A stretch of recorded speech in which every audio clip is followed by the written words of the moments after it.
Even field raptors में कब क्या हुआ? 28 जुलाई 2017 को सुप्रीम कोर्ट ने पनामा पेपर्स केस की तहकीकात करने वाली मुश्तरका तहकीकाती टीम की रिपोर्ट की रोशनी में साबिक वजीर आजम नवाज शरीफ को कौमी असम्बली की रुकनियत से नाअहल करार दे दिया था।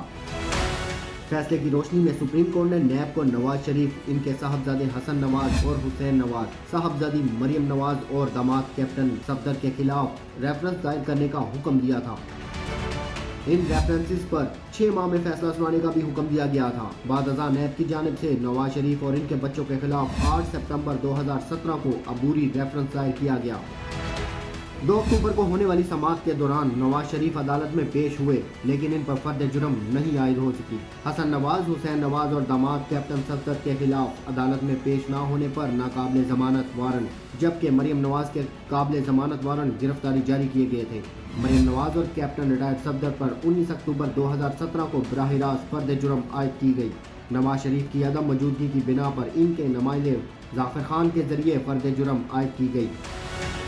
9 अक्टूबर 2017 को मरियम नवाज एहतसाब अदालत के रूबरू पेश हुई, जबकि कैप्टन रिटायर्ड सफदर को एयरपोर्ट से गिरफ्तार करके अदालत में पेश किया गया। 3 नवंबर 2017 को पहली बार नवाज शरीफ, मरियम नवाज और कैप्टन सफदर इकट्ठे अदालत में पेश हुए।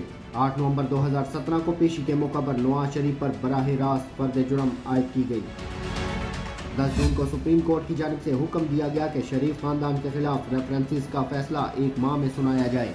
केस की मुख्तलिफ समातें हुई, जिसके बाद 3 जुलाई को दलाइल मुकम्मल होने के बाद एहतसाब अदालत ने इवन फील्ड रेफरेंस का फैसला महफूज कर लिया। इवन फील्ड रेफरेंस में मजमूई तौर पर 18 गवाहों के बयानात कलमबंद किए गए, जिनमें पनामा GIT के सरबराह वाजिद ज़िया भी शामिल थे। एहतसाब अदालत ने 5 जुलाई 2018 को फैसला सुनाते हुए नवाज शरीफ को 10 बरस कैद बामुशक्कत, इनकी बेटी मरियम नवाज को 7 बरस कैद, जबकि दामाद कैप्टन सफदर को 1 साल कैद बामुशक्कत की सजा सुनाई। नवाज शरीफ को 80 लाख जबकि मरियम नवाज को 20 लाख पाउंड जुर्माना भी आयद किया गया था।